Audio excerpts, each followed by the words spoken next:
plein cœur des immenses prairies du Kansas, vivait une petite fille appelée Dorothée.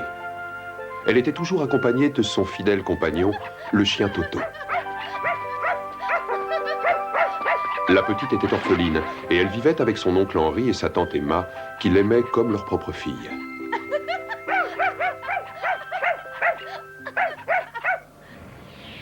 Tout à coup, il se passa une chose extraordinaire. Un terrible cyclone vint s'abattre sur la maison.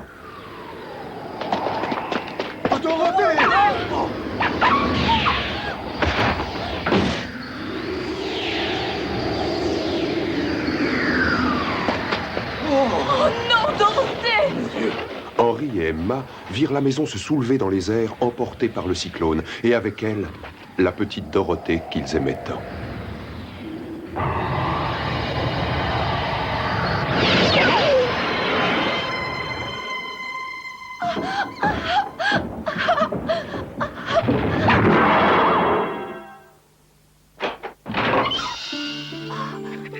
Où sommes-nous? La maison se trouvait maintenant dans un pays appelé Oz, à des milliers de kilomètres du Kansas. Bienvenue au pays des Munchkins. Nous te sommes infiniment reconnaissants, mes amis et moi-même, d'avoir tué la sorcière de l'Est et d'avoir ainsi libéré notre pauvre peuple de l'esclavage. Quoi? Vous êtes gentille, mais vous faites erreur, madame. Je n'ai tué personne. Regarde!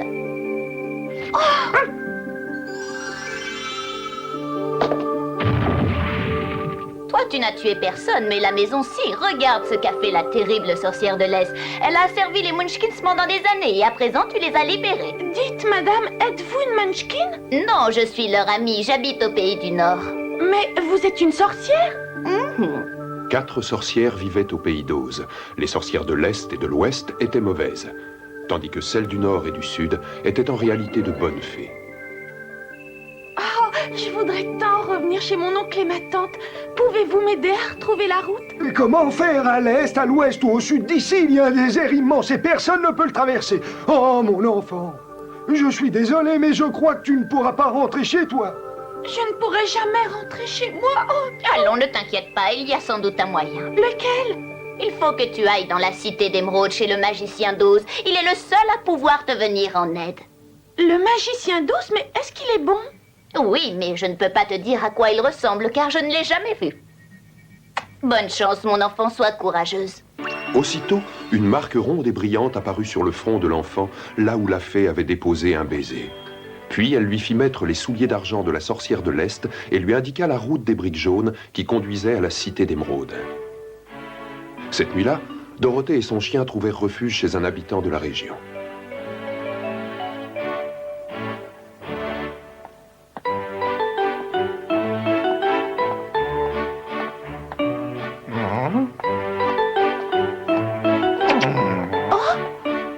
Bonjour, mademoiselle. Mais les épouvantails ne parlent pas. Pardon, je ne voulais pas te faire peur. Je m'ennuie tellement perché là-haut jour et nuit à chasser des oiseaux. Attends, je vais te faire descendre. J'arrive. Oh, merci, tu es très gentille. Oh,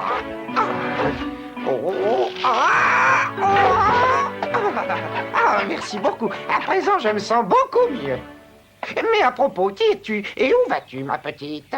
Je m'appelle Dorothée et je vais à la cité d'Émeraude rendre visite au grand magicien d'Oz pour lui demander conseil. Et où se trouve la cité d'Émeraude? Comment? Tu n'en as jamais entendu parler? Mais non, je ne sais rien, je suis en paille et je n'ai pas le moindre brin de cervelle. Quoi? Tu n'as pas de cerveau? Mais comment peux-tu vivre ainsi? J'ai une idée. Viens avec moi à la cité d'Émeraude et tu pourras voir le magicien d'Oz. Je suis sûre qu'il te donnera un cerveau. Hurrah! Quelle excellente idée! Je serais tellement heureux de venir avec toi. L'épouvantail voyait dans le noir et Dorothée se sentait beaucoup plus rassurée auprès de lui. Cette nuit-là, ils se réfugièrent dans une maisonnette en bois. Le matin de bonne heure, ils se remirent en chemin. Tout à coup, alors qu'ils marchaient sur le sentier de briques jaunes,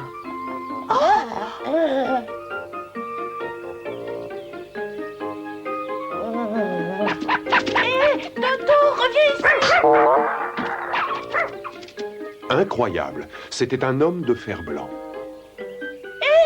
Mais peut-on savoir ce que tu fais? Je ne peux plus bouger, je suis tout rouillé. Pourrais-tu aller chez moi prendre la burette pour huiler mes articulations? Bien sûr. Oh, merci, tu m'as sauvé la vie. Personne n'était passé par ici depuis 1 an. Mais dites-moi, que faites-vous ici? Nous avons dormi dans ta cabane et à présent nous allons à la cité d'Émeraude pour voir le magicien d'Oz. Pourquoi voulez-vous aller le voir? Je voudrais retourner chez moi dans le Kansas et l'épouvantail voudrait que le magicien lui donne un cerveau. Ah, j'ai compris. Croyez-vous que si je lui demandais gentiment, il voudrait bien me donner un cœur? Bien sûr, je suis certaine que le magicien d'Oz le fera. Allons, viens avec nous. Oh, avec plaisir. Oh! Ainsi, le bûcheron de fer-blanc devint leur ami. Tous ensemble, ils poursuivirent leur long voyage vers la ville des émeraudes. Hé, l'épouvantail, tout va bien?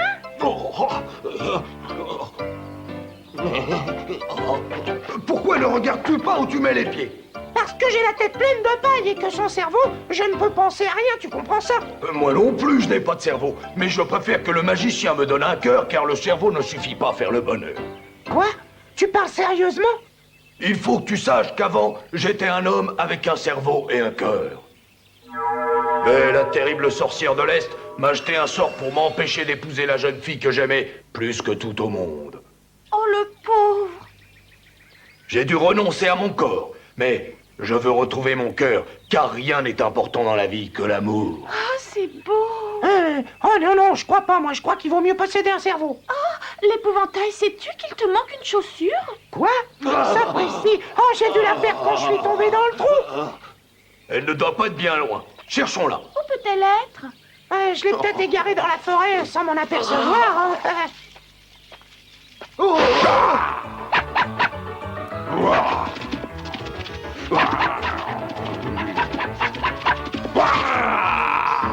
Arrête! Ça suffit maintenant. Grand et gros comme tu es, tu devrais avoir honte de t'en prendre à un petit chien.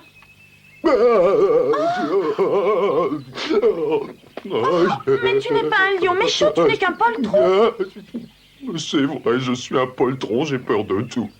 Même si on m'a appris à rugir depuis ma plus tendre enfance, rien m'effraie. Oh, je suis si malheureux, comme j'aimerais qu'on me donne un peu de courage. Oh, tu pourrais venir avec nous chez le magicien d'Oz pour lui demander de te donner du courage. Quoi? Une fois encore, le cortège se remit en route, escorté cette fois-ci par la silhouette majestueuse du lion poltron.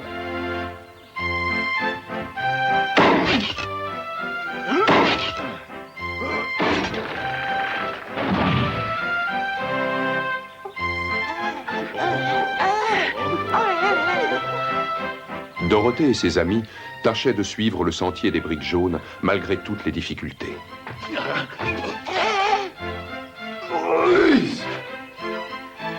Enfin, au bout de quelques jours, ils arrivèrent aux portes de la cité d'Émeraude. Le gardien des portes de la cité donna à Dorothée et ses amis une paire de lunettes vertes et les conduisit au portail d'entrée qu'il ouvrit à l'aide d'une clé gigantesque. Enfin, ils furent conduits auprès du magicien d'Oz.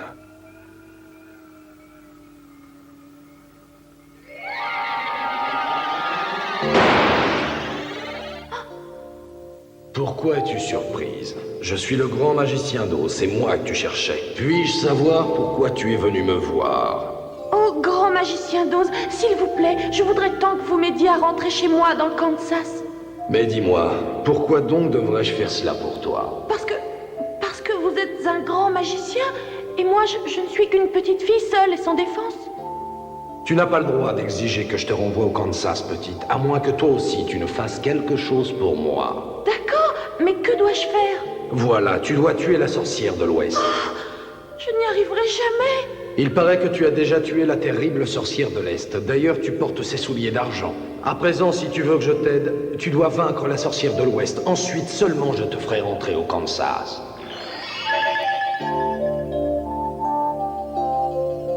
Oz apparut à l'épouvantail sous la forme d'une belle femme, à l'homme en fer blanc sous la forme d'un horrible monstre, et au lion poltron sous la forme d'une boule de feu. Il leur fit la même proposition qu'à Dorothée. Allons-y ensemble, d'accord? D'accord.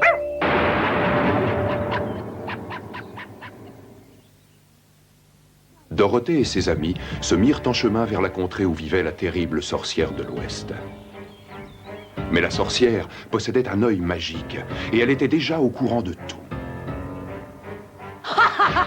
Les voilà qui arrivent. À l'attaque! Réduisez-les en miettes!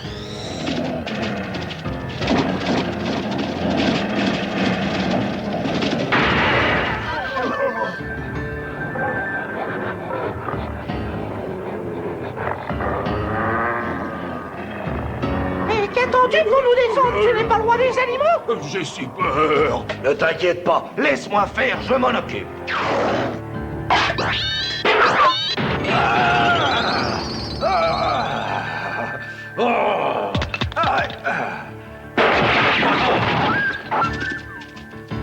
Oh bravo, roi, t'as réussi, roi!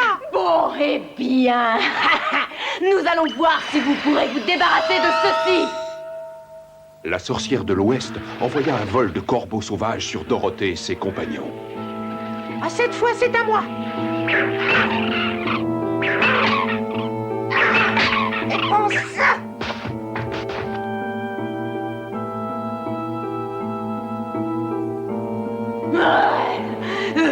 Je vais vous le faire payer. La terrible sorcière de l'Ouest appela les Winkies à la rescousse et les lança contre Dorothée et ses amis. Toto!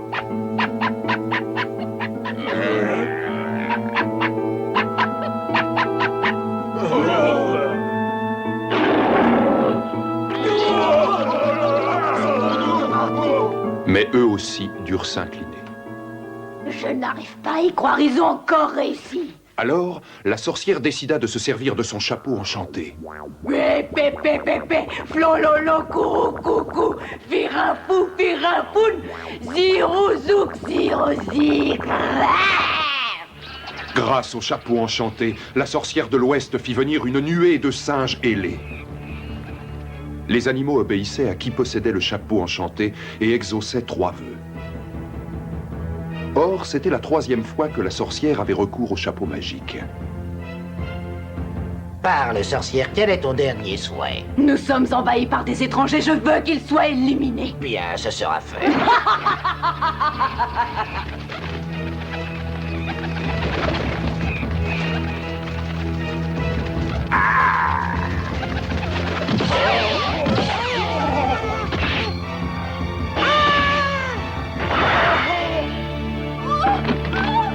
Tu es perdu.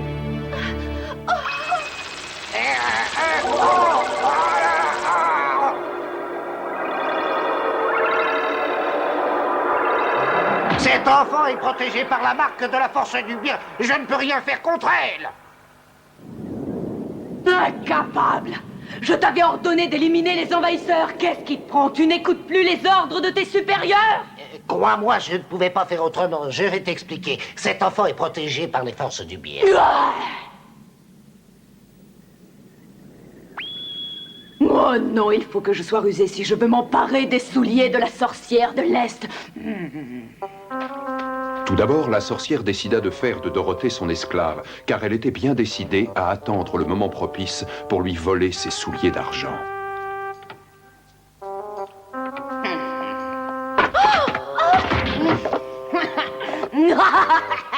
J'ai réussi, ils sont à moi. Tu es déloyal, rends-moi ce soulier. Jamais, désormais il est à moi. Et dis-toi bien que je ne tarderai pas à prendre le 2e. Tu n'es rien qu'une affreuse sorcière. Tiens, prends ça.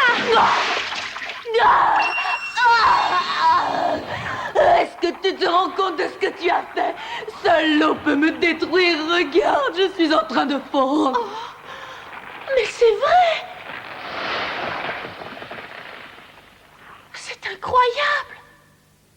J'ai réussi, je l'ai détruite. C'est ainsi que Dorothée libéra les Winkies, qui à leur tour l'aidèrent à repêcher ses amis qui étaient restés dans un trou. Puis ils réparèrent l'épouvantail et l'homme en fer blanc, et soignèrent le lion. L'homme en fer blanc semblait si sympathique aux Winkies qu'ils lui proposèrent de gouverner la contrée de l'Ouest. Mais il refusa, car il préférait retourner dans la cité d'Émeraude pour se faire donner un cœur. Magicien d'Oz, nous sommes revenus. Où êtes-vous? Répondez. Pourquoi revenez-vous me voir? Pourquoi? Mais nous avons vaincu la terrible sorcière de l'Ouest et vous devez à présent me faire rentrer au Kansas comme promis. Et moi, magicien, je veux mon cerveau. Moi, je veux un cœur. Et moi, du courage. Et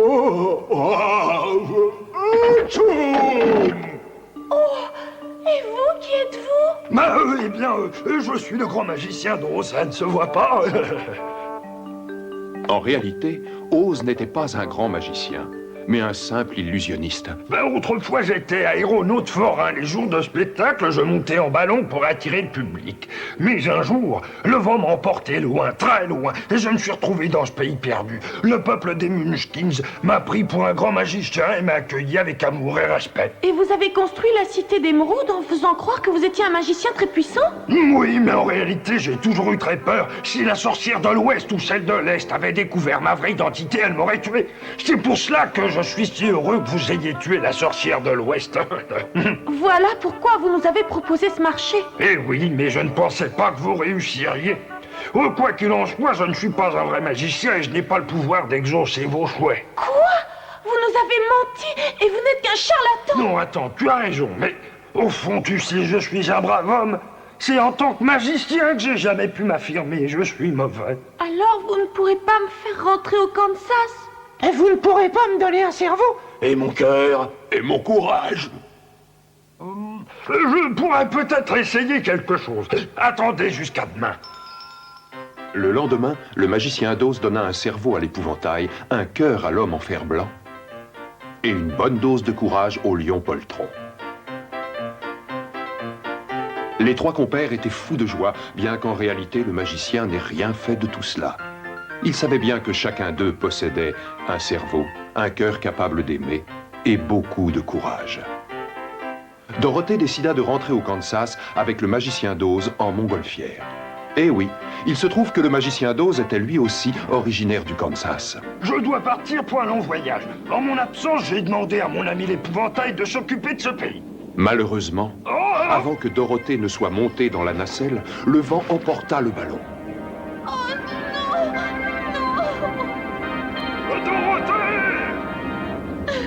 Dorothée avait perdu tout espoir de rentrer chez elle, et elle pleura à chaudes larmes.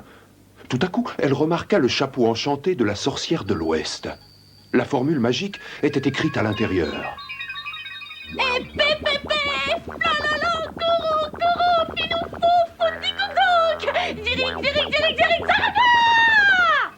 Malheureusement, les singes ailés ne pouvaient pas non plus la ramener au Kansas. Oh, j'ai compris. Il n'existe aucun moyen de rentrer à la maison.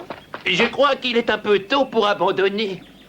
Si j'étais à ta place, je demanderais conseil à la bonne sorcière du Sud. Glinda, la bonne sorcière du Sud?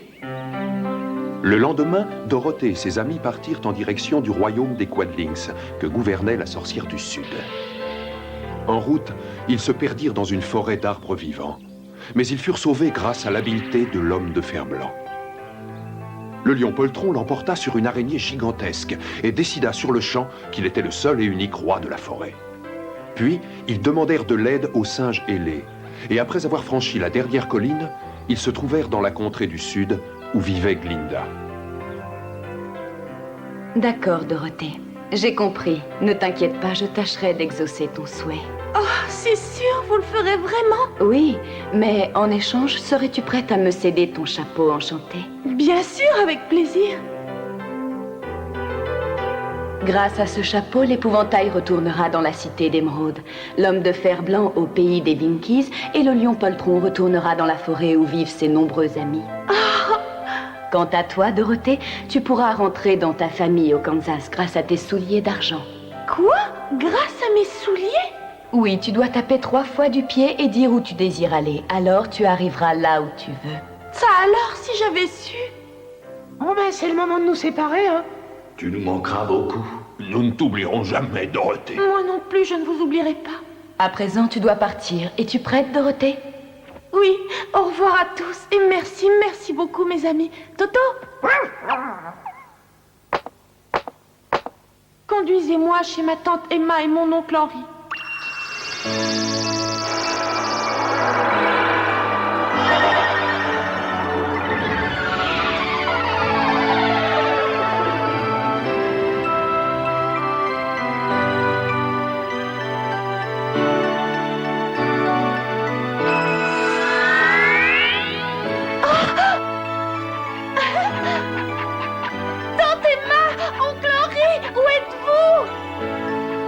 Les souliers d'argent avaient disparu au cours du voyage, mais ça n'avait pas d'importance, car Dorothée avait enfin retrouvé son oncle et sa tante bien-aimée, et plus jamais elle ne les quitterait.